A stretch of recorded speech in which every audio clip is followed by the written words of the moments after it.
Hello. Ça va? Ça va? Ça We're gonna pretend we did not talk before. va. So we got the time right. Uh, for those who were like looking at the story because we advertised the conversation on the story on our Instagram stories, we said 10 a.m. Italian time, 11 a.m. Moroccan time. That's actually impossible.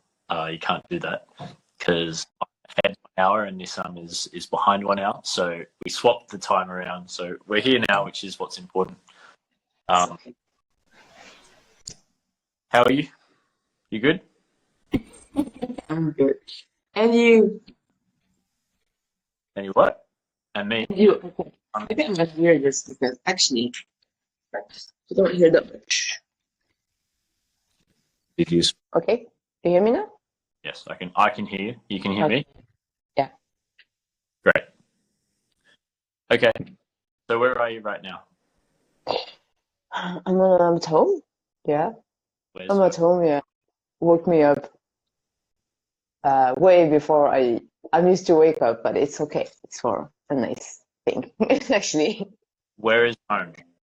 What city? I'm in Morocco, in the capital, in Rabat. So yeah, this is where I lived all my life, let's say. Is it? You start dancing in Rabat? Yes, I started dancing. I was 17 and I, I was just looking for, an activity. I every year I used to do some dancing like activities, and this year I was like, oh, I haven't do anything last year, so this year I have to do something. Let's see. Okay, there is salsa in this club. Let's just do. Let's try. Huh. And at that time, I was, I had like a boy haircut. I was like wearing baggies and everything, going to salsa.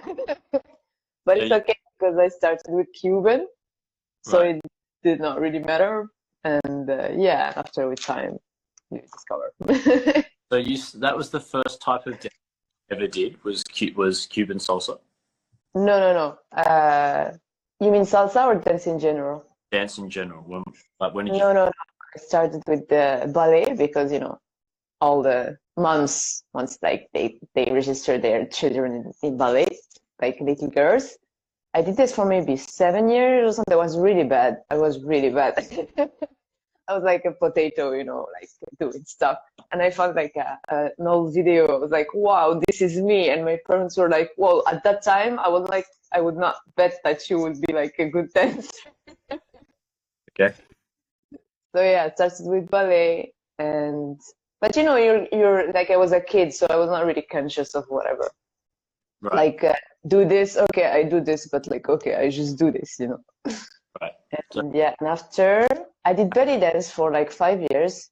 Sorry, Scott. how old were you when you started ballet? Uh, I don't know, 8, 7, Okay. 6, something like this. All I know is that I started belly dance at maybe 12 for 5 years after this. And after well, yeah, my teacher, she went out from the club, and I stayed like 1 year without any activity, and then this is why I decided, okay, let's do something, Hmm. and I switched to salsa. And but you didn't stick with ballet, but you stuck with salsa. So what is it about salsa that makes you like love it? Good question. So ballet, I was not really aware of myself. So let's say I didn't like mean to stop or whatever, just Yeah. stop. Don't remember why, but yeah, because after it was like the point. The point. Yeah. And my sister had like very bad experience with this because at that time they didn't have like protections, like good protections and everything. So it was always like blood everywhere, whatever. Right. And maybe because my sister stopped, I stopped too, or something like this. Like there's not really a reason. And for belly dance, I liked it at that time, but I liked it because my teacher was good. So when she left, I was like, okay, whatever.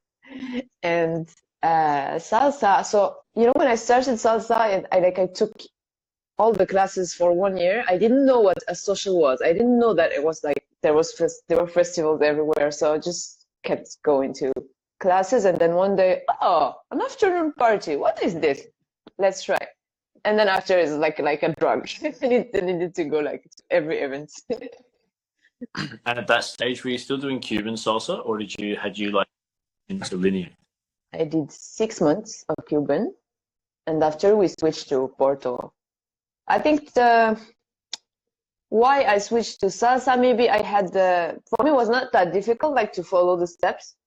Mm.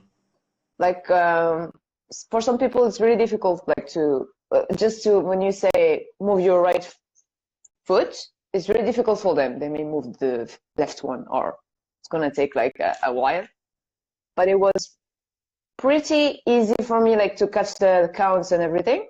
Mm. So I just kept going because it was working, Okay, that's easy.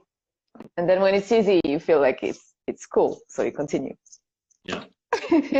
So what's the day like in your city? Because I know you have a school there, but are there regular socials? Like, how often are you dancing at home? So let's say before COVID,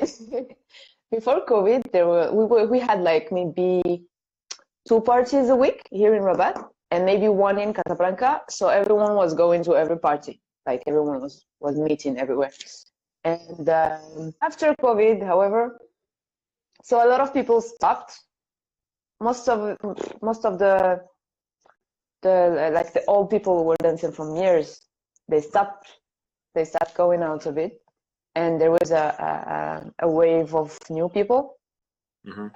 And they start, I don't know what happened, but they start having like 5 parties every week in both like cities. And we're not a lot, we're like maybe 100 in a party. So imagine we have 5 parties. So you start having different people in different parties, and everyone is everywhere. And for me, you just stop going to parties. You keep one maybe. Yeah. And because it's not the same, you go, but you're not really dance like you would want to dance. So yeah, so now we have finally we have 2 parties and in my city, and maybe Casablanca maybe 3 or 4, I don't know. Okay. I don't go like before. So yeah, but yeah, I used to go to every party, so not skipping anyone. And after I discovered what a festival is, I was like, what? I want to do more of this.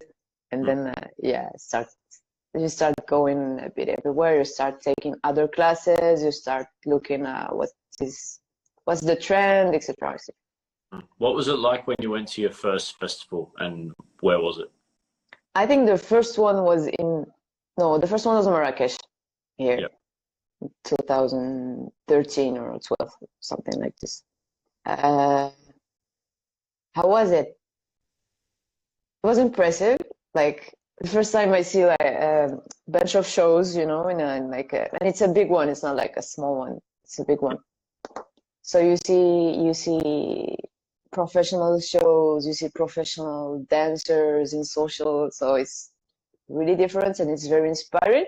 And I remember when I was dancing there, like the first time dancing at a festival, and you dance with different people, and you this is the first time I think I start really hearing the music, like the layers, some of them, not all of them, because it takes more years.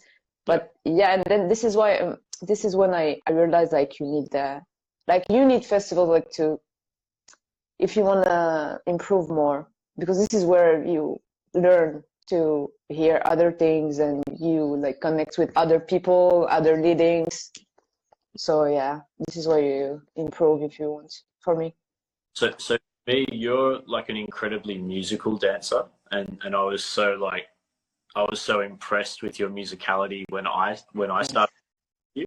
But how did you get to that stage? Like, how did you learn about music? I think it's layers. So first you learn the step, like every beginners. You learn the step. You don't really hear the music, even though I have to say, when I go, for example, to London, I think I told you this, but when I go to London, I notice like some people, they are beginners, okay? They maybe know basic steps, really basic steps, and maybe they do mistakes, whatever. But what is very impressive is like when you see them, they're actually hearing the music. They're like they marking some breaks, like even with a hand or with a whatever, but they are just you see that they are hearing, or maybe they are singing or whatever, and they don't even have like a proper basic step. But Right. here they are taught some steps, so they do the steps. They do only the steps, and it's 1, 2, 3, 5, 6, 7. 1, 2, 3, 5, 6, 7. So you don't hear the music. So here, the way we learn, we don't really hear the music first. It's more about steps. I don't know. I think it's how it is taught, but I'm not sure about it. I don't have now the theory of how it is taught in UK or in another city. Maybe it's cultural. I don't know. Like you just hear the music, you want to have fun. You have some steps, and you just try to chill with them. But also, I know it's difficult to hear the music and do the steps in the beginning, because you need to do the right steps to be able to follow well. So it's not really easy to hear and do at the same time. But yeah, I'll go back to your question. So, so first I learned the steps. I don't really remember when I started hearing really the music, but I remember in the beginning when I was first learning, I was not really aware of it. I know it was there. I had my one, so at some points I didn't have to think about it. So the first step to open the door to hear other things than what I should do with my steps. And after you hear a lot of music, so you learn the music. When you learn the music, it's easier to be musical at some point. And in our socials, if you give one music to the DJ at that time, if you give one music to the DJ, you're sure gonna hear it 5 times. Like it's sure, like every time, and you end up learning it, which is not bad. And then when you go to festivals, you hear other music you never heard, and this is another level of musicality, because if you train at some point, you kind of guess when a break is gonna be and things like this. This is another level. But I think, yeah, I just tried to dance as much as I could. I really liked it. I was lucky because I had my first teacher. We did like some trainings every week for. Hi, Dimitri. We did a training for like 4 hours every Friday for like I don't know how many times, but like many times we did this every week. And I was a student, so I had my Friday free. So every Friday we trained from 2 to 6. And then from 7 to 9, we did some social in the club, and we were like 4 people, so 2 couples. So he taught me a lot of things like turns and everything. So I had basically someone with me, only with me, showing me how to turn, showing me how I don't know, how to do proper basic arms, things like this. And he was really good with basics. So I was lucky. I will say, like, I thank him a lot for this. And after that, I went to another school, and they taught me more about leading and following. So they're crazy. Like one of them is my partner now, but they both were like doing crazy stuff. And I thank them also for this, because thanks to them, I think I can follow really anyone, because they do a lot of stuff in all the counts. So you need to really step your feet like correctly, or you're not gonna follow. So right. When you have a partner who does basic stuff but with flavor, it's like really easy for you. And when it's challenging, you're like, okay, you wanna play this game? Okay, let me let me see. And yeah, so I had these 2 parts, and after this, at some point, because I was going a lot in festivals, there's a trend, like the trend of sun becoming a more popular, and a lot of mix and everything, fusions. And at some point, I didn't find what I was looking for here. So right. I had to train on my own, the things I wanted to learn. And first, I started this with two of my friends. We were like, okay, this is not interesting us anymore. We want to do more modern things we see in the internet or whatever. So we start doing challenges together and whatever. And this is the step when I said, okay, this is not enough. I need to do things that I like, because I'm not really liking the style I'm learning here. It's not really something I like. So this is when I started like online classes and challenges and whatever, especially about Afro and everything. From artists or other teachers? What did you say? Sorry? You were doing challenges from other artists or teachers? Yes. Like who were you doing challenges with? I think the first one we did, like the three of us, was one from Adolfo, but it was Adolfo and Tanya, and I don't remember. So it was a mix of them. Okay. And I'm not sure what happened after, but but anyway, in COVID also was I'm not gonna say it was good, because I'm gonna receive a lot of things in my head, but it was good in one way, that the only way to like support it, or get like it over the situation, for me was dance, because I did maybe a challenge every day for this, like maybe a month or two, or every 2 days, and I saw like the evolution. It was only challenges, and every artist were like doing challenges online. So I just pick this one, pick this one, pick this one. Okay, this one is hard. I want to try it, and etc. etc. So yeah, I'm gonna forget what I was saying like a lot of times. So just get used to it. Okay. So yeah, and this is where I did the Svetlana challenge about musicality.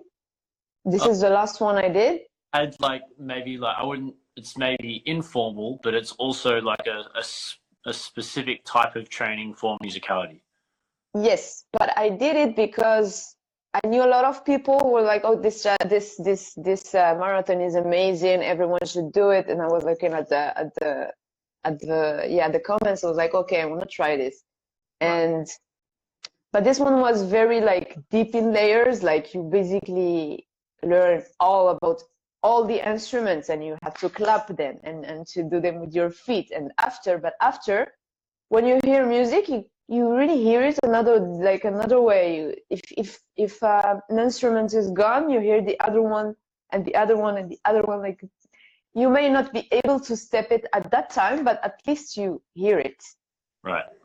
And then when you hear it more often, you kind of learn how to, I don't know, just express it in some way. So what is it about the training that makes your musicality improve? Is it like the concepts that Svetlana is focusing on, or is it the exercises that she gets you to do?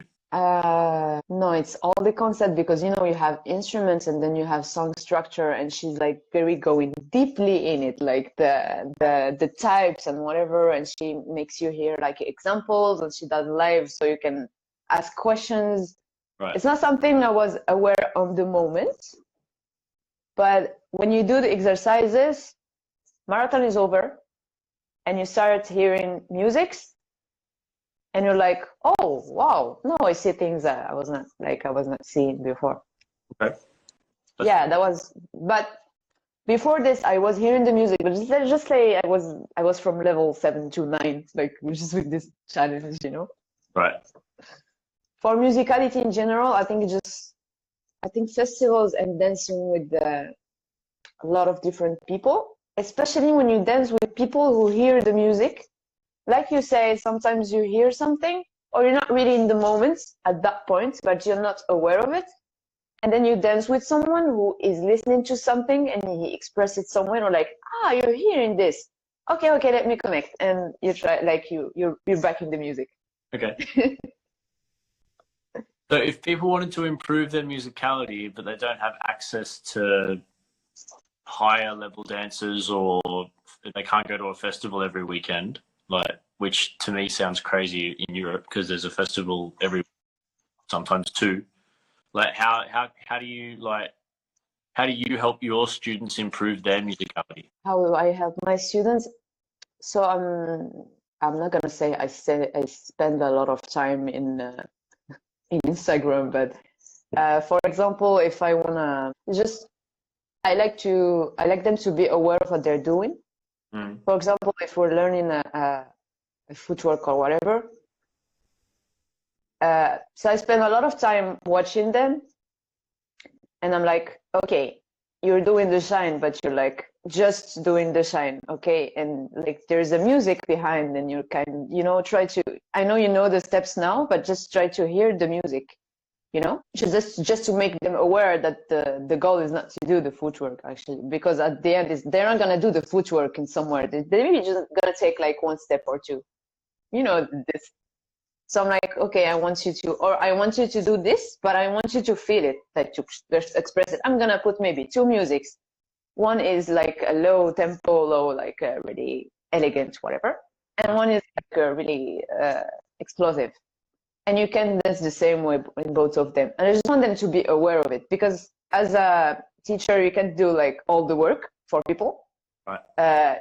You give them whatever, even if you give them 100% of you, maybe they're not going to do anything about it, because it's a lot of personal work, I think. Like to become like a good dancer, you need to be very interested. You need to see in other sources. You need to go and watch and do. Even if you can't go to festivals, there's a lot of way you can improve if you really want to, if you really like to. Like if you can't take classes online, if you can't go whatever, if you can do any of this, you have people around you, you have good dancers around you. I hope everyone has good dancers around, and you can ask questions. There's a lot of free workshops or free seminars about different stuff, maybe sometimes music, sometimes I don't know.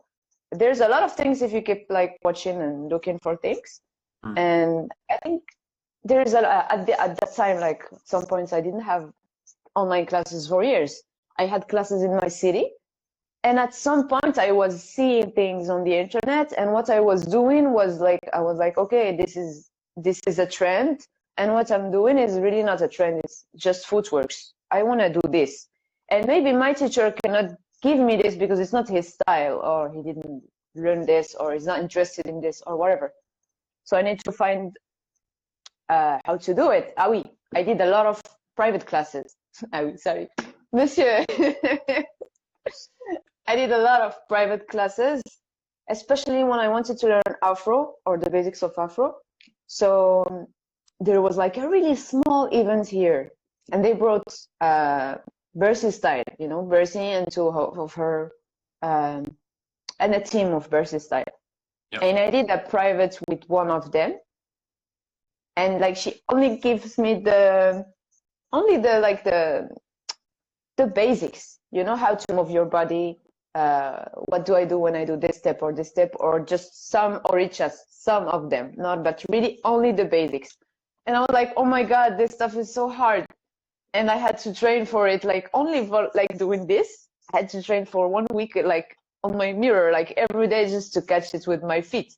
And I think, yeah, private classes are really a life changer. Thanks. To get the basics, but you can't count on your teacher to make you wow, like someone, like something. You have to work on your own, because they can't give you everything, I think.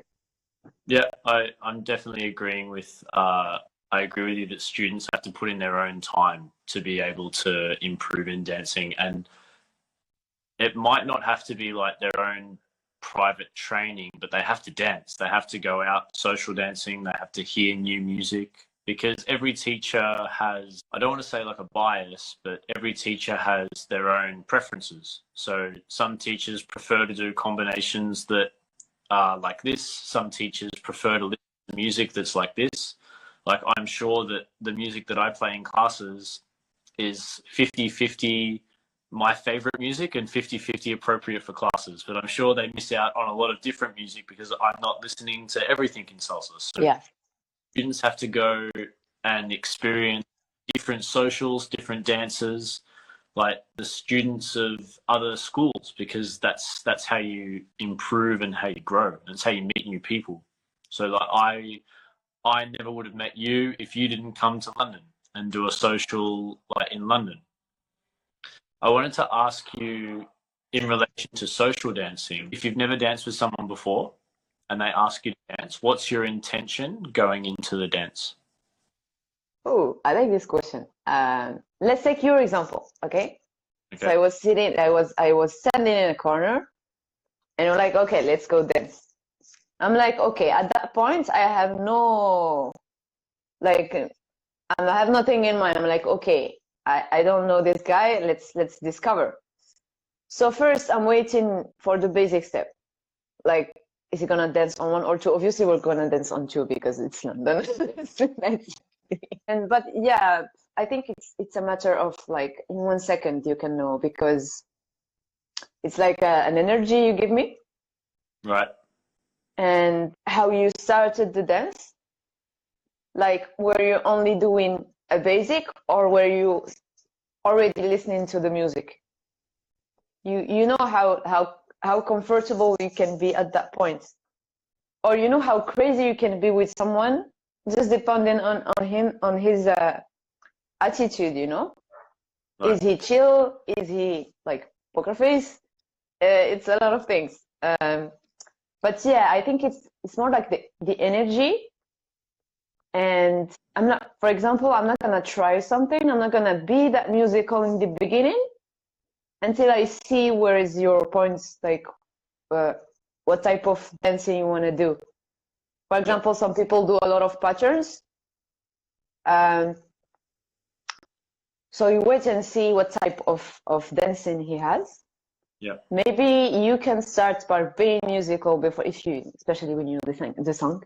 But we danced on Ran Can Can, so it was really easy. Like, I'm like, okay, this is a nice song. But yeah, I think for me it was like a matter of 1 second. Like, okay. The okay, what does okay mean? What did you like? It's very flattering that you use our first dance as an example, but what is it that you're thinking and feeling as it progresses? Okay, I'm gonna try to find another example, because with you, it was like this, but maybe with some other people. Okay. It depends on my state of mind also. Right. Because in London I was I was just easygoing, just whatever, just be whatever, just do whatever, and it's fine, I'm not always like this. Sometimes I'm more in the wait and see. Yeah. Wait and see the environment, wait and see like how people, I don't know, just how I feel in the moment in this place, for example. Right. And yeah, when I'm dancing with someone, I just pay attention. Mm-hmm. How he wants to take this dance, how this dance for him, like when it's going, English is going. Sorry, it has a period of birth.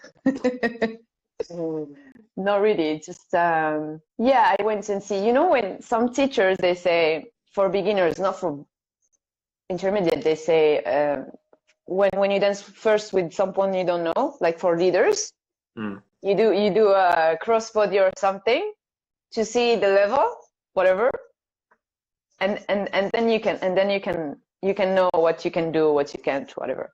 Right. So, but for the girl, that's true. We don't say for the girl what to do, but we say for the leader, let's do this and see. But it's true that for followers, you wait to see if he does a crossbody. It's not. I'm kidding, but no, you just. For me, it's energy he puts. You can know if he is a bit rough, or chill, or just from the first the first 8 steps what he does, like. And it's not gonna change much to how I want to dance, but it may change to how I'm gonna listen, because they're not gonna do all the same patterns. As I said, if someone does a lot of patterns, you're not gonna, you have to pay attention to him and the music at maybe a same level, because he's done a lot of things, so your attention is going to your dancing as well. It's not like you can stop thinking. 70% and 30% you can dance.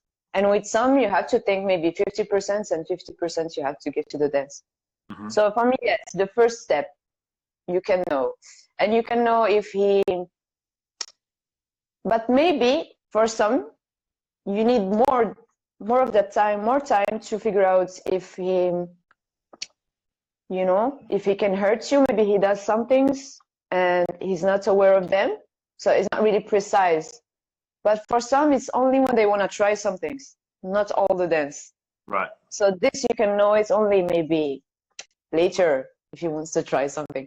But yeah, for me, it's the beginning of the dance. And you, of course, it depends on the level you're talking to. If she is advanced or beginner, it's not the same.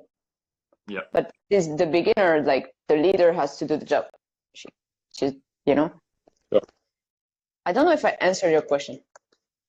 So, how do you prefer someone to ask you to dance, and how do you prefer they start the dance? Like let's say the first 30 seconds of a song. How do you like them to make a connection with you? So I never really liked leaders with a lot of patterns. It's not my thing. You know, it's good. I like the challenge, but for me, it's more about the leader listening with patterns. For example, there's, I don't know, a break of 2 things. Yeah. And instead of I don't know, expressing it like both of us, he's gonna do maybe 2 turns. Okay, it's musicality, but I think it's more for him than for me. This is how I feel it. When it's more about patterns and less about eye contact and just you and me playing, you know? So with time, I just like simple things. I like tricky things, like that's true. I like tricky things, but I'm not really fan of it. I like it because it's new and challenging and everything, but in terms of enjoying the music and whatever, I like easy stuff with a lot of flavor. Right. I think in everything in life, you first you start with difficult things and you're like, wow, I did difficult things. And at some point you're like, you always end up doing simple with flavor, like in everything. That's interesting that you bring that up, because when I spoke with Katya last week, this is the exact concept we're talking about. It seems like everyone gets to a stage in their dancing journey where the complicated stuff becomes less important, especially for like leaders that you get to a higher level. They stop caring so much about like drilling a girl or drilling a follower for the full 4 minutes, and they can focus on like doing simple things very elegantly or simple things very well. And I love that it's taken a step backwards, because I used to have, I wouldn't call it a problem, but I went through this exact journey where it was very important for me to learn the most complicated, complex combinations that I could possibly get my hands on. And then I want to practice that with every single person that I can find. And it helps you grow from a technical perspective, but there's no way that you want to do an entire dance with these combinations. Like it's crazy. It's exhausting. But yeah, so hard to be musical if you're thinking of a combination that lasts for 3/8, because you're going to miss parts of the music. So it's maybe better to save things like that for like specific moments in the dance and use them when it's appropriate, instead of just throwing every combination you have at someone for the whole dance you have together. It's exhausting. It's exhausting, and also I think you don't let the place, you don't leave the place for a better connection, because connection is not only patterns, and it's a lot about eye contact, about I don't know, maybe I see you, like I'm looking at you, you're looking at me, and we know like something is coming up. and just no, I was not saying this for you especially, but yeah, it's applied to you. But yeah, but you know something is coming up, and you both do something, but it's like you're connected, you know, maybe you don't do the same thing, but it's a connection you can feel because you both hear the same thing. And if you do, like, as you said, like a lot of patterns in 8 beats, you can't have this. And at some point, the leader is gonna hear more than you. You're just following, you know, you can't really do stuff. And I wanted to say the same, but for example, for us followers. So in the first years, we want to learn all the styling and all the crazy stuff, like, and things we want to do. And at some point, you're like, okay, I did this. I learned a lot about it, but this is not what I want to do. I just want to do something simple. I just want to keep my arm there. I don't want to do like whatever. I want to do something simple that makes me feel good and that looks nice. I'm not really want to do like crazy stuff. So it's the same. I think it's the same process at some point. And even if you see, for example, painters or whatever artists, they start their journey by trying things and whatever. At the end, they put you like I don't know, a line in a blank page, and they're like, oh, this is, I don't know. They write a whole story about it, and you're like, okay. And this is the thing that we're gonna be sold in millions all over the world. And but at that they first had a process of doing a lot of work to get to this point. So I think it's pretty much the same. To enjoy more simpler things. I think I always enjoyed more simple things in life in general. Weird that you don't come to that realization until you've done very complicated things. Yes. You have to. It's like a weird mountain that you have to climb. So so much time and effort to get to a stage where you can dance at that level, and then you're like, oh, I really don't want to do that like all the time. It's crazy, and then you're much happier dancing somewhere like halfway. But this is why they say simple things are the most difficult ones. And also, there's a quote that I love. It's from an architect. I think it's famous, but maybe some people don't know it's from an architect. But it's like, it's less is more, easy, and it applies to this concept. It's another quote. It's not really a quote. It's the name of the song, but it's from an artist that I discovered this year because of DJ Dimitri, and he played his music in Croatia in, I think it was June this year. And I lost my mind. I was like, oh my God, this song is amazing. His name is Eduardo Moreno, and he's a Cuban guy and he lives in Colombia now. But the name of his song that I love is Lo más bello es lo más simple, which means simplest is the most beautiful. And it's an amazing song. I'll like write the name in the comment section if anyone wants to search it. But I'm playing it all the time. But like, it's not like a salsa orchestra. It's maybe 5 or 6 guys playing music together. Some of them are playing 2 instruments and recording over it. But it's an amazing song, and a huge thank you to Dimitri for sharing that with the world, because the artist, he's like a small time artist out of Colombia. Like, not many people know him, but there's something beautiful about his music that I think everyone should experience and share. So I'm happy. I'm so happy that we have such a connected world now, because before you might not have had access to music like that. So we're really fortunate that we have that. Yes, I can say. New research. DJ did wrote something. So when you go out social dancing, do you have like an expectation for where you go, or go into it with an open mind and you'll see what comes? Depends on which place are you talking about. Like, are you talking about my home country or whatever you're talking about? Let's say in general, you go to a new congress, a new festival. Yeah. Then okay. Mindset going into it. So now I try to choose a festival that some friends or good friends that are also good dancers tells me like it's a good one, because I used to go to a festival like this. Like once I went to a festival in Madrid, so a friend told me, oh, they offered me a ticket. I'm gonna go. Would you like to go with me? And the pass was cheap, so I was like, okay, let's try. And it was bad.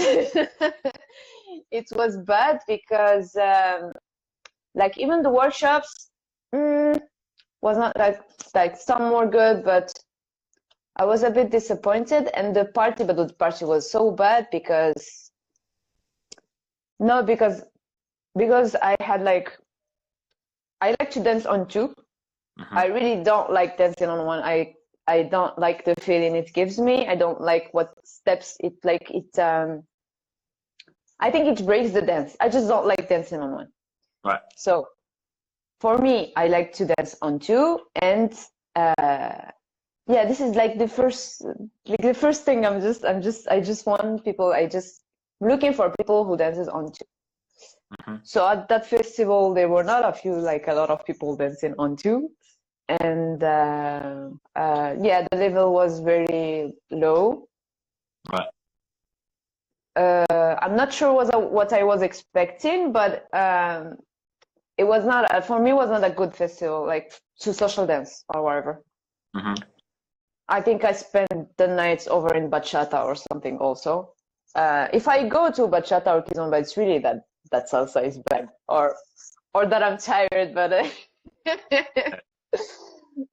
yeah. But first, so now I ask people before going somewhere. So for example, my friend wants to go to a festival, but a cheap one. So for example, there's a lot of cheap festivals in Spain, and they bring like good artists, and I'm like, okay, workshops are gonna be good. They usually are always good. But the social maybe is not gonna be too good. You just need to know that the social may not be good.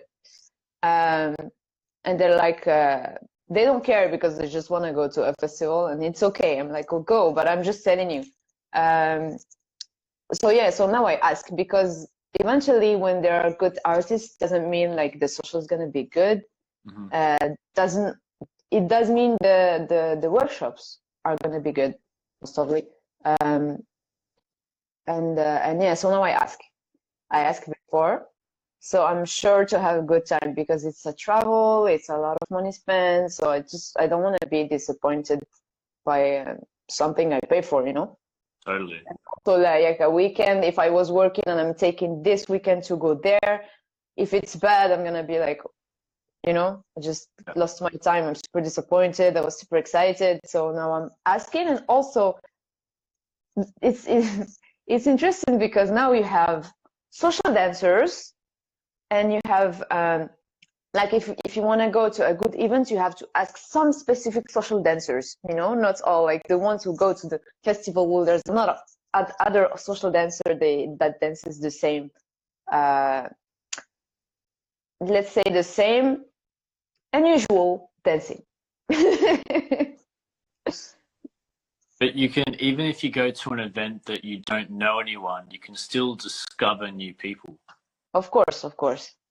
When I was in Paris last weekend, I think I discovered 2 or 3 people that I've never met before, and I love dancing with them. Like, they're amazing dancers, and I was like, oh, like it's incredible. And you connect with more people, and then your network of friends and like other social dancers grows, and that can be, I don't know if rewarding is the right word, but that can be such an encouraging thing about going to a new event.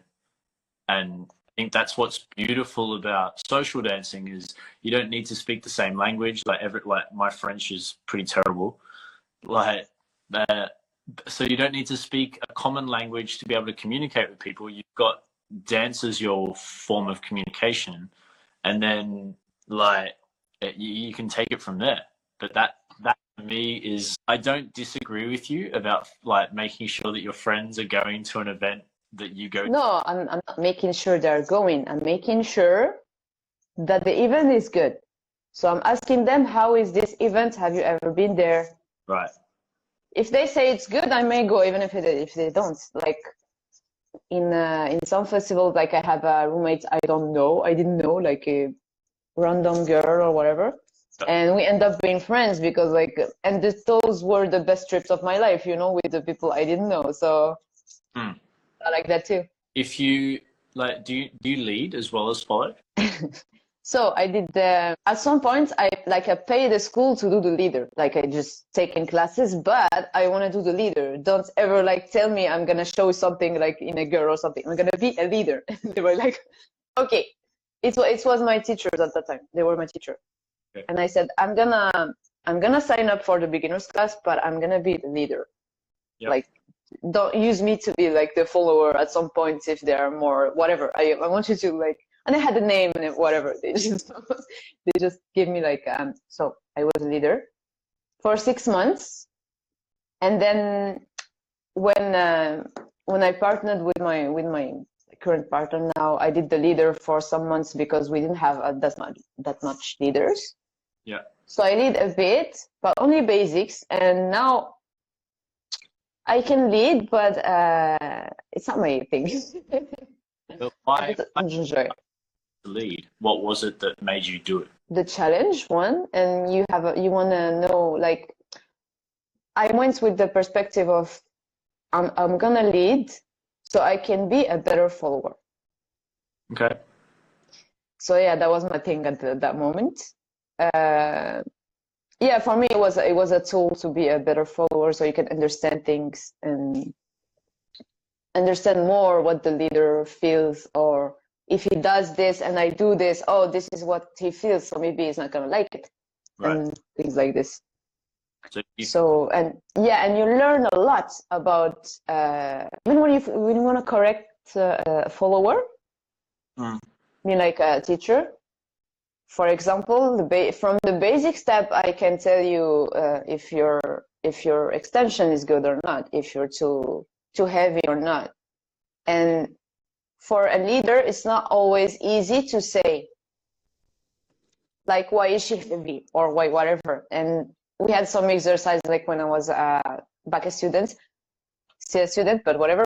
When I had some exercises with a friend about this, how to be more, when you're more, I think they call the extension.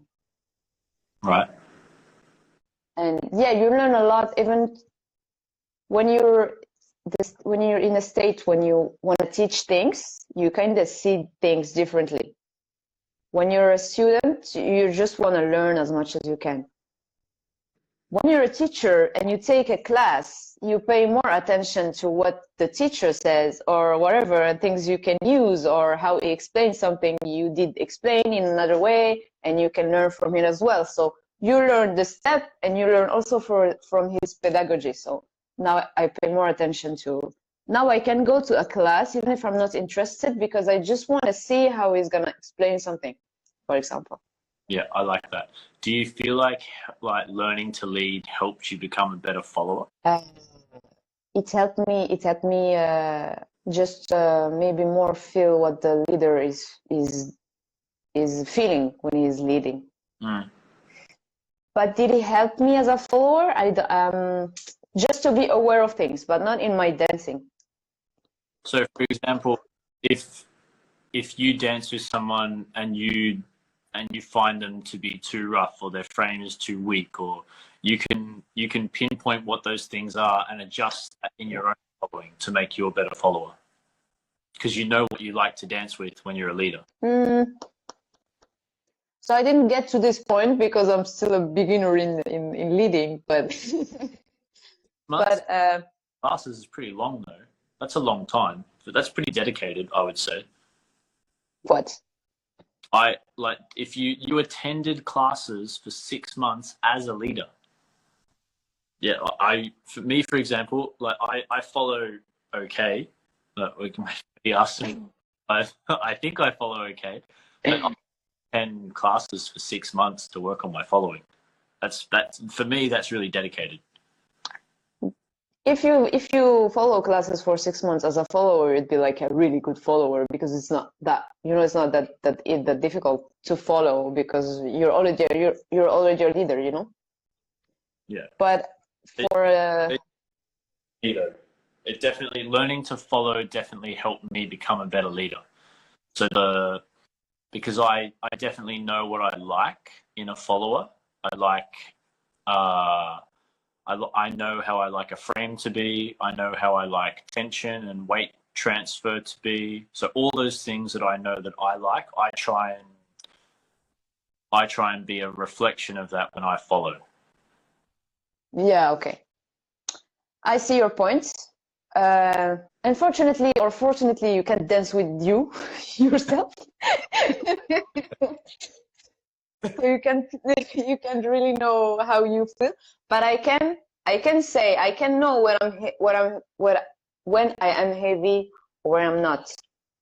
I pay more attention to myself. Like, I know if I'm tired, I know if I'm maybe tense here, I know I have to relax, whatever. At some point, I was not aware of this until Right. someone tells me, like, "Oh, you're a bit heavier than last time." I'm like, "Really?" And I feel like I'm heavy there, and I'm like, I need to, yeah. Really? Someone would say, like, they say that to you after a dance? Yeah, they're weird here, in Morocco they say things like this. Like, you criticism about your dancing after you've danced? It can be in the dance. Wow.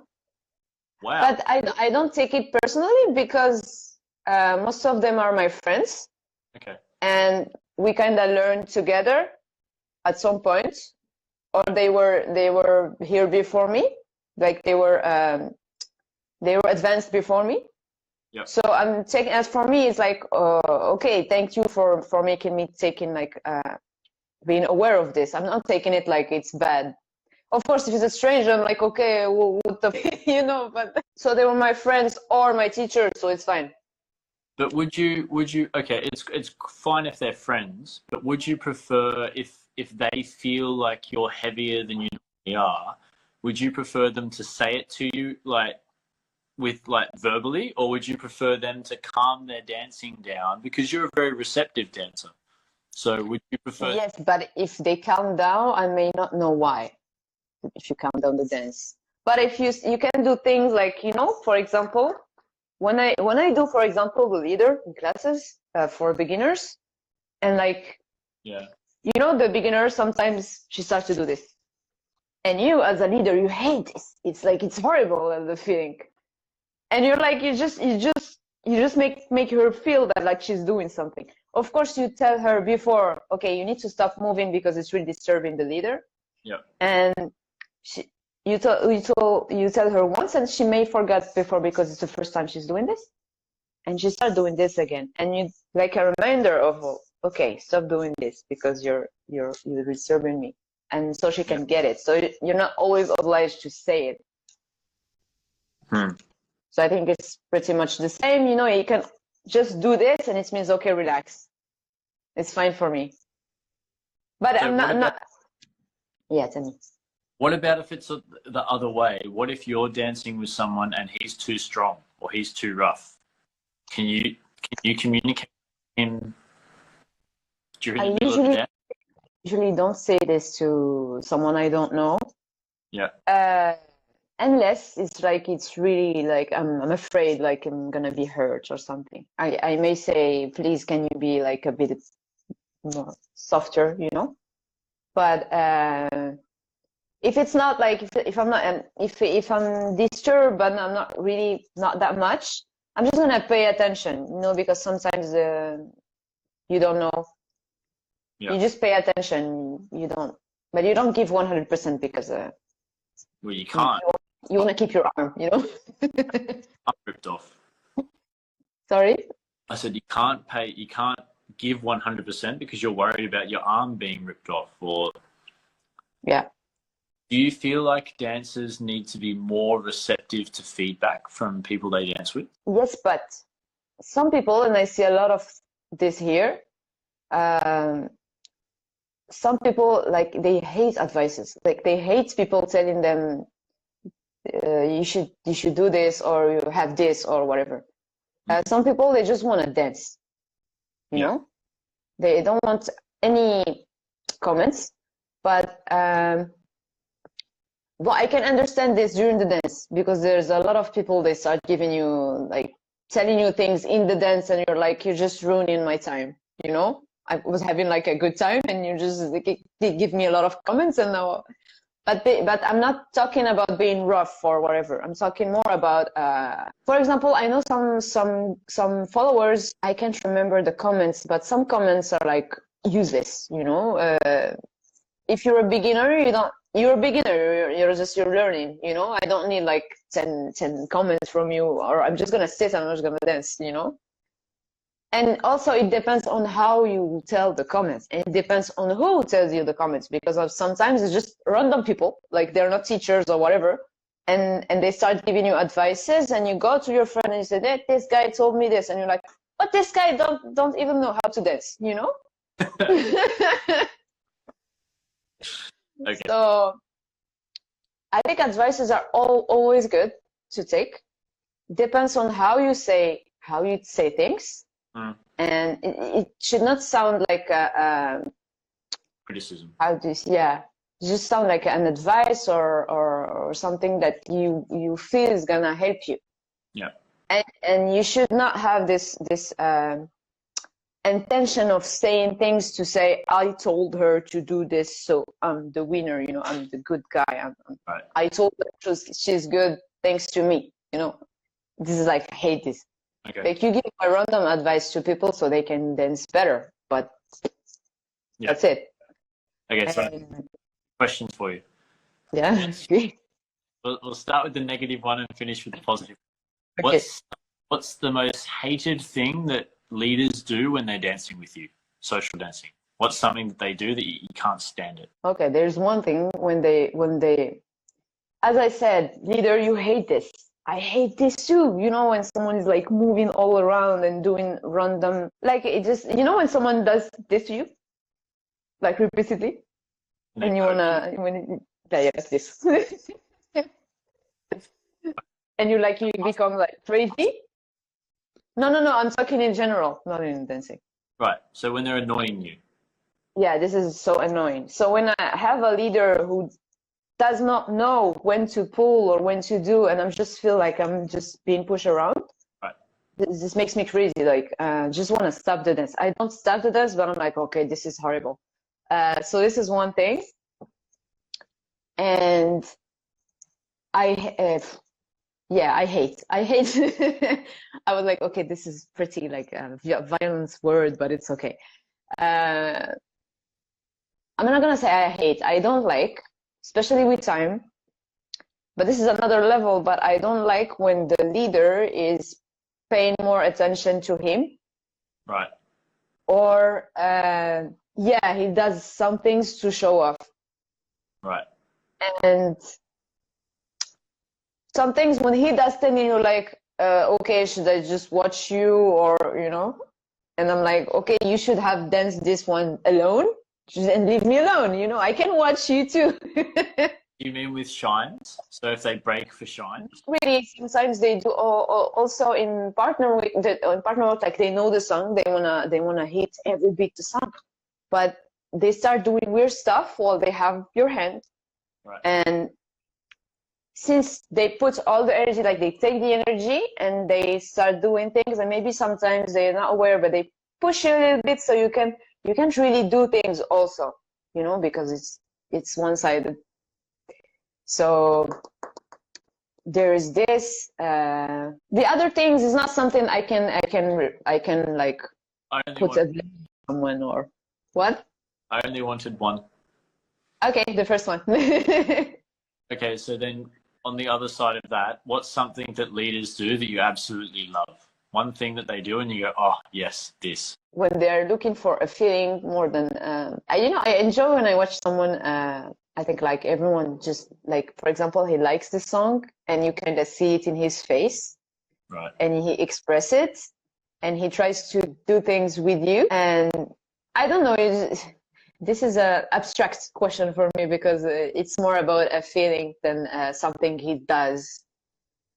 But I like the mutual smiles you give each other when you do something like randomly and it works, or you do things, he wants to do something with you, and you feel he wants to do this thing, and it works. So you kind of you say, oh, okay, you want to do this, okay, and you kind of respond to what you want to do, and you kind of both smile because you know what happened. So those are like really nice moments. Okay. But I'm gonna think more. This is just for me personally. I don't like it if someone wants to have a conversation while we're dancing. Oh no, this is So it's fine if it's like if you haven't seen them for a long time and you say, "Hey, how are you? I'm good, cool." Like that's great. But now I want to focus on dancing.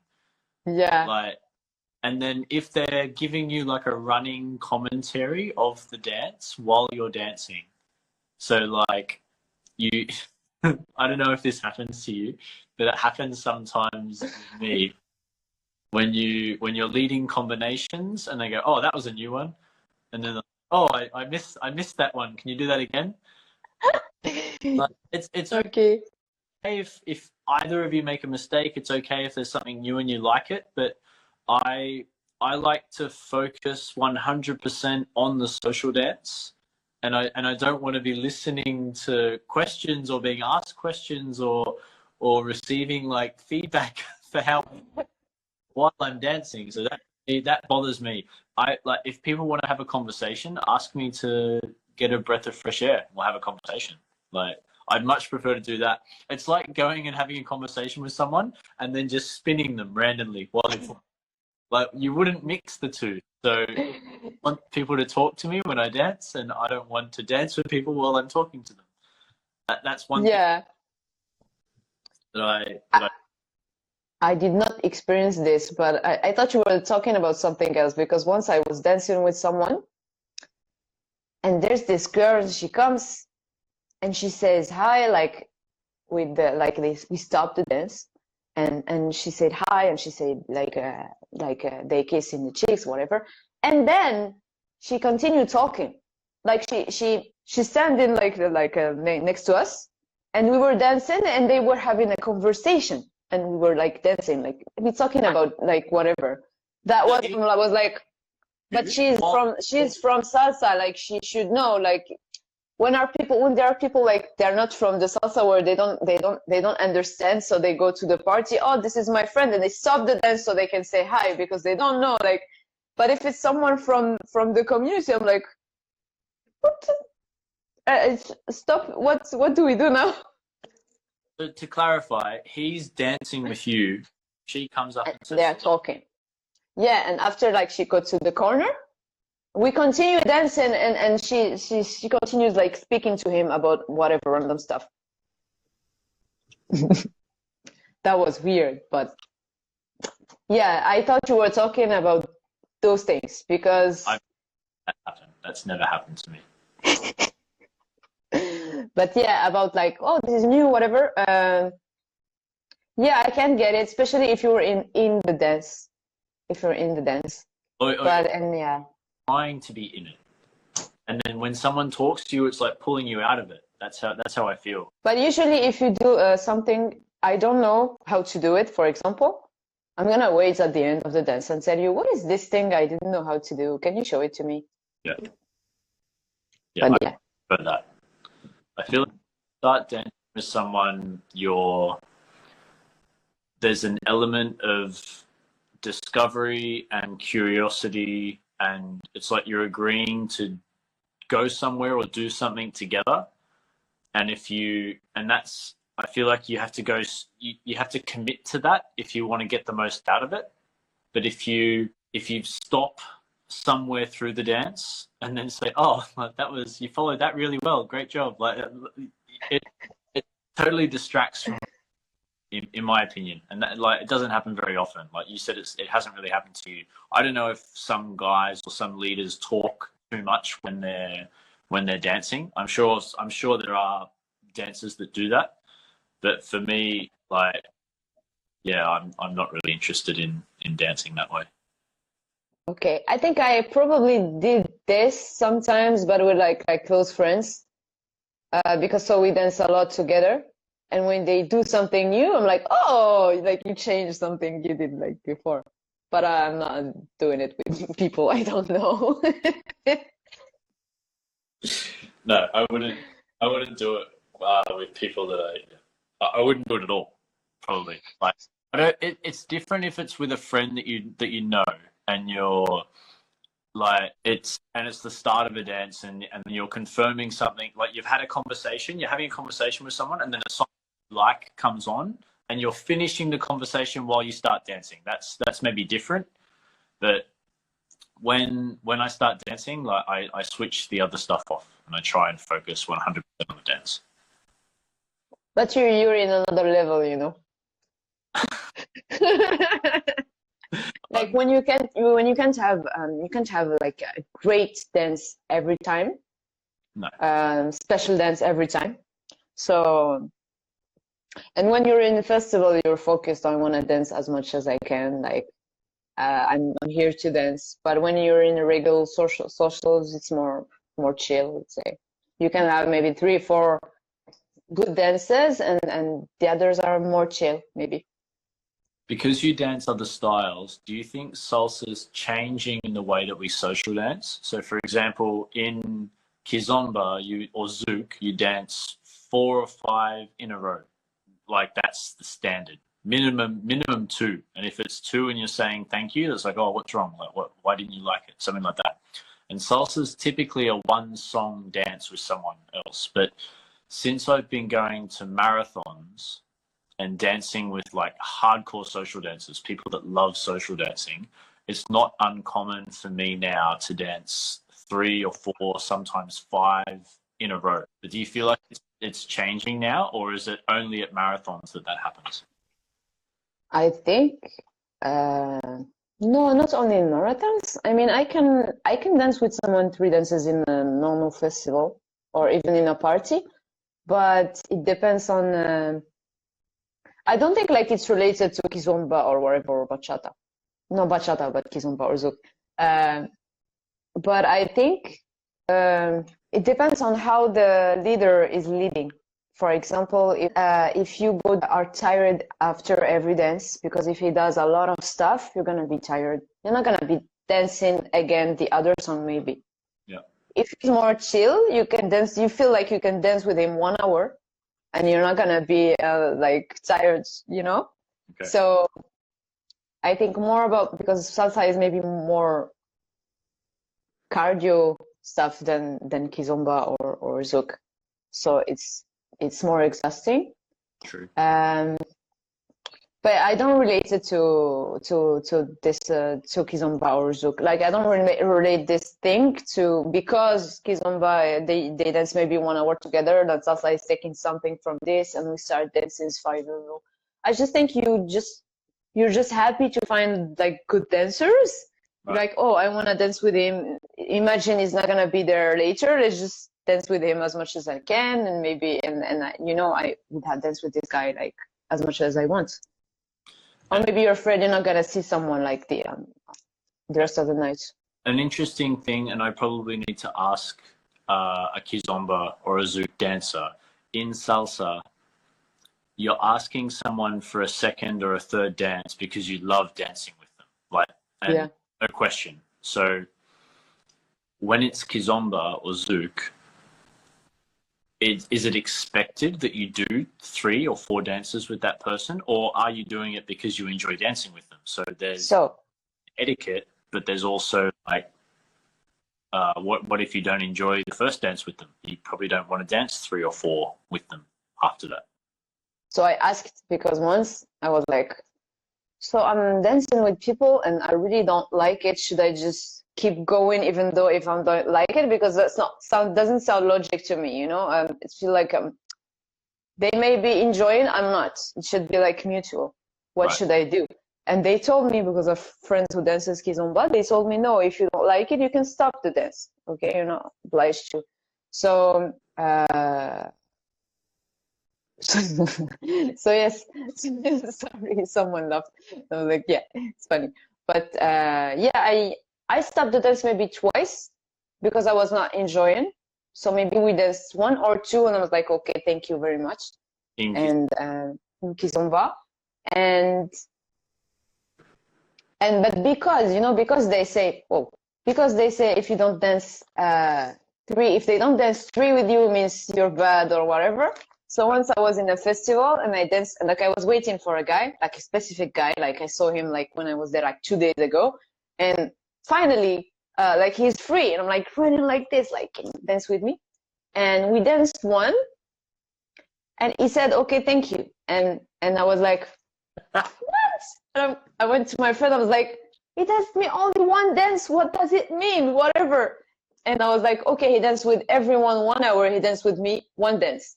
Why? And I'm like, okay, maybe because I was super happy, and I was like, maybe it doesn't this type of how do you say? So I was very like excited. I was when I'm in a festival, I'm like really excited and can do crazy stuff and whatever. I don't really care.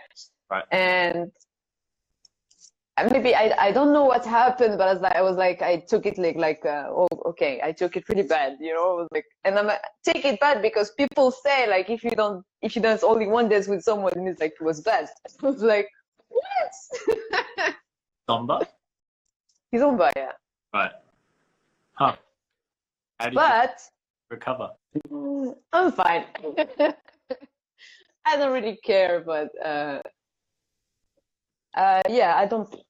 I just to tell you that when you take these rules like this, like okay, dance with me one dance, so something must be bad or whatever, and you kind of question all your life and whatever.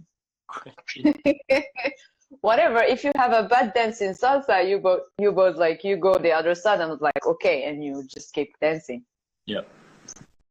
But you both know that it was not a good dance. So How do you feel?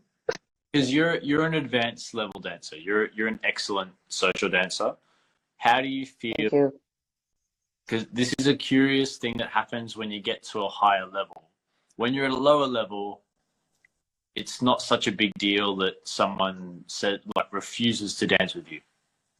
But it's much more frequent when you're at a lower level. When you're at a higher level, people recognize that you're a more experienced dancer. You don't get refused very often. And it's all when you go to a different country where no one knows you, or a different city or festival or wherever, and you ask people to dance and they say, oh, no. But has that happened to you, and how do you deal with that? How do you feel if it happens? I don't think someone told me like no, like this.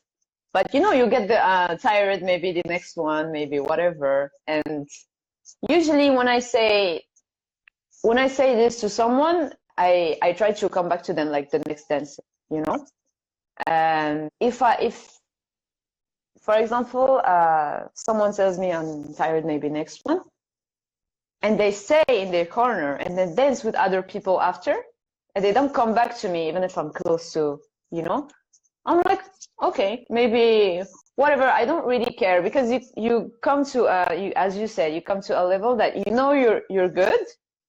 You can follow. You can have a good dance. And you don't really care because you don't have to prove anything. Yeah, good. I have more other dancers I can dance with. So yeah, that's a good attitude to have. I think. Because this happened to a friend of mine in Spain, and he took it really personally that someone refused to dance with him when he asked, but then danced with someone else like right afterwards. And he was chatting to us about it. He's like, I don't get it. Like I'm a good dancer. Like why did she say no to me? And she danced with this person right afterwards. So maybe it's a personal thing. Like, what's the problem? And then the next day, because we were all pre-drinking together, the next day he confronted her about it. He's like, oh, hey, so when I asked you to dance, you said no, but then you danced with someone else right away. What's the deal? She said, oh, you were really sweaty and I didn't want to get wet. It's got nothing to do with the dancer. It's just I didn't try and I didn't want your sweat on me. And we were crying with laughter. Yeah, that's funny. But that means it's just like maybe change more often or something. Sure. I'll with you to socials like that.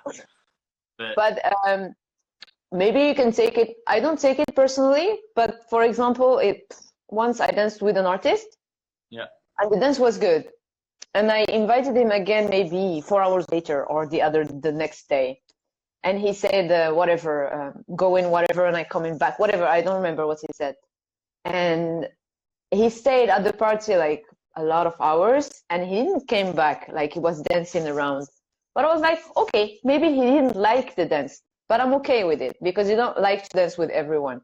Yeah, it's impossible to have a good dance connection with every single person. And whether that's a technique thing or whether it's a different style thing or whether it's an energetic connection, to force it is the wrong way to go about it. So I think I think you can take it personally if you have a lot of like the same reactions, or you have maybe comments, you maybe have to think about it or maybe ask around. Yeah. But when you enjoy dancing and people enjoy dancing with you, when there's a big proportion of people who likes to dance with you, and it's both the same side, I think you should not take things personally. No. Even though, as I said, like comments are always good to take if they are good comments. Yeah. Yeah, I think like for me, for example, and I've spoken to a few friends about this. I've never been refused to dance like when I've asked, I've been refused, or like they say like no, but there's no excuse. It's just like no, and that's okay because they might not want to dance with me. That's totally fine.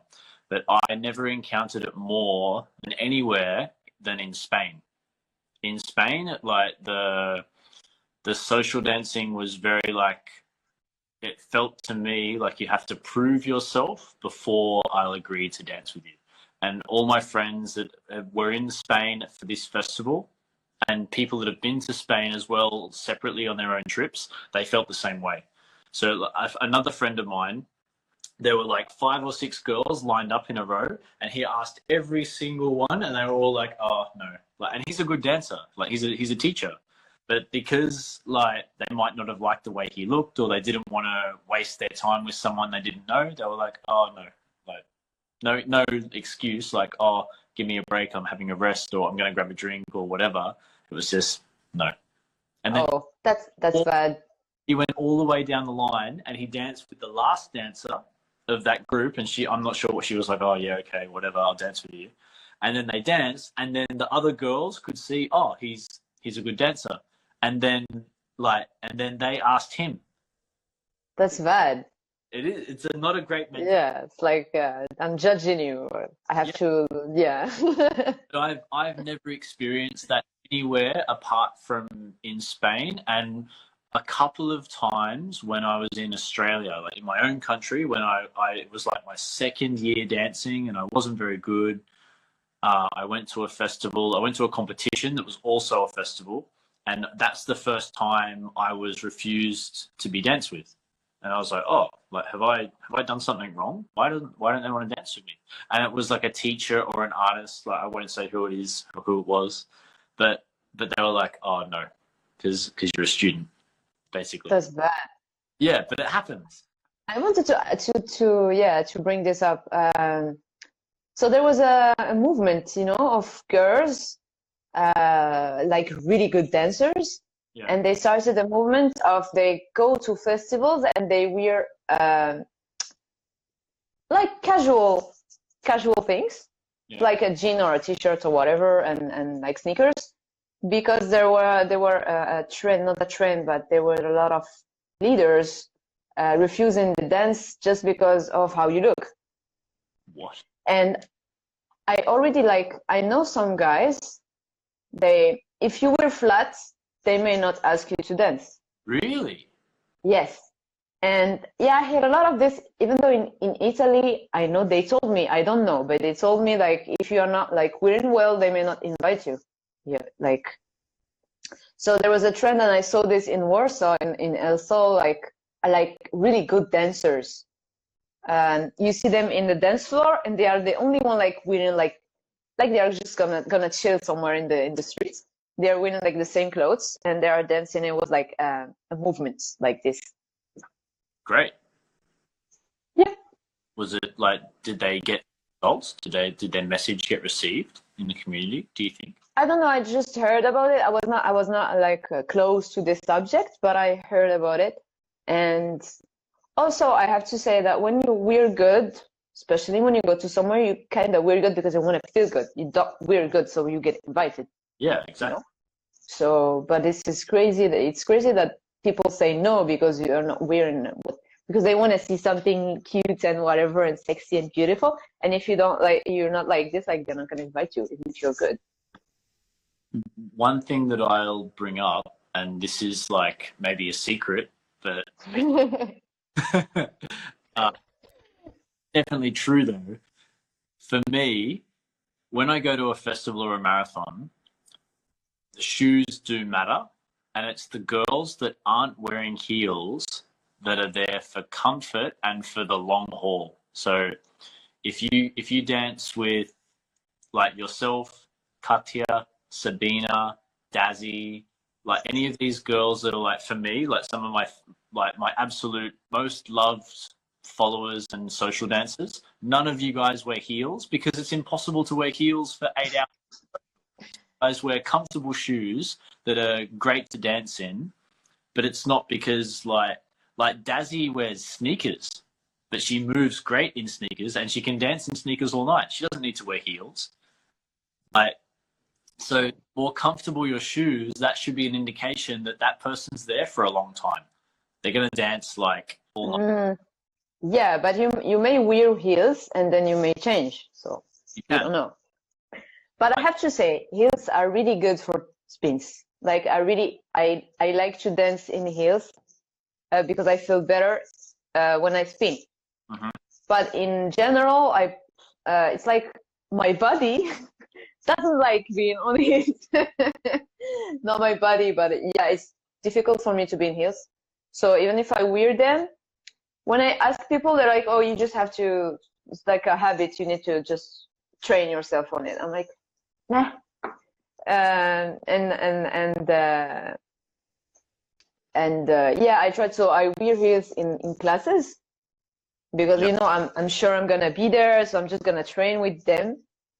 But to wear them in a party really depends on how do I feel at this day in my body? Do I think I'm gonna be as free as I want? Can I do whatever I want? So it's more about those. I can wear them in the beginning, but I usually end up in flats. So yeah, but it's cute. Yeah, it's beautiful. Like heels are beautiful, but after just. Do you prefer to be beautiful or do you prefer to dance as much as you want or as free as you want? Sorry. Yeah. I asked a question on Facebook like over a month ago, and I don't know what. Do you think it's more important for a dance to feel good or for a dance? Yeah, I answered this actually. I know, that's why I said I know. I just wanted to add that, you know, it's like fashion. You see artists wearing heels, like really nice heel, and like, oh, I want to look like this. So you want to wear heels because your idol or whatever, someone you like, wears the same. So it's also more about this than you kind of forget your comfort for a moment, and you're like, I want to look like this. So we're not talking about dance anymore. We're talking about looking up. Yeah, that's true. I don't know why that is though. I don't know why people focus so much on how it looks as opposed to how it feels. And like, I think it was like that for me when I started dancing because my mentor at the time focused on that. Okay. So I was probably like a direct I was like a copy of that at one stage. And then it wasn't until later when I started to dance outside of my own country and I was like, oh, like there's so much more to this than the presentation side of things. And the presentation side of things is only relevant for shows or performances. But when you're social dancing, you're not doing either of those things. You shouldn't be doing those things. I think it's the same in other, again, in life. For example, you see someone wearing something like, oh, I like this, I want the same. And maybe you buy something kind of the same, and you're like, but I don't feel very comfortable in it after all. Right. I don't know, it takes too much energy to put all these things in the morning, and then I have to, I don't know, just I have to I need to wear all of this, and then I have to take it off and whatever, and it's too much effort for me. I don't like it. Yeah. But at the first moment, you're like, I like this, I want it. And it's after that you're like, okay, but I don't feel that good in it. And some people maybe they want to stop dancing because they don't feel good in the things they think they need to dance this way. Right. Maybe they're just gonna stop, and this. I hope no one stops because of this, but I'm sure there are plenty of people that do this, that does this. I think it's a lot to do with how salsa or how dancing is sold to them when they start learning how to dance. So if it's marketed as something to help you look and feel sexy, then that's not really with the heart of social dancing in mind. That's like a marketing tool to try and bring people in. Yeah, unless you feel good. For example, there was the trend of bodysuits. All the artists were wearing like the bodysuits. Yeah. And everyone was like, oh, and everyone were buying like the bodysuits. And the thing is, if you feel like, usually you feel good in those bodysuits. Even though I had like a comments from a friend telling me that they all want to wear the bodysuits, but they don't have the same body as like the person wearing these bodysuits. Even though it doesn't really matter because it depends on how you feel in this bodysuit. But for example, this type of trend, since it's a very comfy like article you can buy, it's okay. But if you don't feel good in it, you just want to buy it because your idol is buying it. What I think's funny bodysuits is you have to take off the whole bodysuit to go to the table. True, that's not good. Yeah, I can say. You walk on the floor and you look and feel so amazing and sexy, and then go to the toilet, you've got to pull the whole thing off, and then half naked. That's true. Yeah, that's the ugly part of it. But I had a question for you. Sure. As you said, have you ever been refused a dance? I want to ask you, have you ever refused a dance, and why? Have I ever refused to dance? Yeah. Yeah, so if there's heaps of examples. If someone's asked me to dance the next one and they're waiting, and someone else say, oh, sorry, like I said I would dance with them next, but I'll dance with you afterwards, no problem. So that's one time. If I'm on my way out of the social room, I try not to say no. Like I don't want to say no to people. I'm happy to be dancing. If I'm on my way out to like grab a drink or go to the bathroom, or if I'm leaving the social, then when I've made up my mind that I want to leave, then I want to leave. So, but then you can be asked 2 or 3 times on the way to leaving. So I think sometimes in these examples, I say no, like I'm on my way out. Like, I'm sorry, I'm so tired. I've been here all day. However long I've been here, I'm leaving. We can dance tomorrow or something like this. Or if I've, sometimes marathons, you're eating. So like if you've just finished like a big plate of food or a bowl of food, and it's like, look, I need 20 minutes before I can move. Things like this. Have you ever said no, like meaning no, I don't want to dance with you? Not saying it like this, but no, yeah, there have been examples when a follower has made me feel uncomfortable to dance with me. So whether they're trying to dance too close, or they're trying to make too much body contact, and that makes me uncomfortable because Oh, okay, I see. I'm quite shy at times when I'm dancing, and I feel like I have a good instinct for when the follower is looking for a dancing connection, and when I feel like they're looking for more than a dancing connection. And I don't mind having a dancing connection with someone because I've danced like zouk before, and I don't mind dancing zouk, or sometimes I don't mind dancing a little bit of sensual bachata. And in salsa, sometimes you have a close hold with someone, and I enjoy a close hold. Like, I like it a lot. But if somehow the person makes me feel uncomfortable when I'm dancing, then I don't want to dance with them. Okay, Or that's yeah. and I'll say no. Like, I don't like saying no, but if I have to say yes, it's easier for a guy because you can control the distance. So if someone makes me feel uncomfortable and I'm dancing with them, I won't do a close hold because they'll close the gap and they won't respect the frame. So I'll just do an open hold, and then I'll dance like that, and then that is a way of me getting around it. It doesn't happen, like, but when it does happen, I have tools that I can use to make it manageable for me. Okay, so you say no when you feel uncomfortable. Yeah, that's sounds logic. It doesn't happen often, and maybe there are repercussions of me doing that, but I like dancing is like my happy place, but it's also work. So I have to find a balance between where I live in relation to both. Okay. Do you say no to people, or have you said no to people? I have said no once to a guy I knew, but because I didn't like his attitude, and I told him. First, he was rough. Yeah. I don't know. He did something. So I think it's the only guy I said like no, like just like no like this, because most of the time you find things to say. I'm sorry. I'm just tired. I'm just gonna stay there. For example, when you dance with someone, you don't really enjoy the dance. Yeah.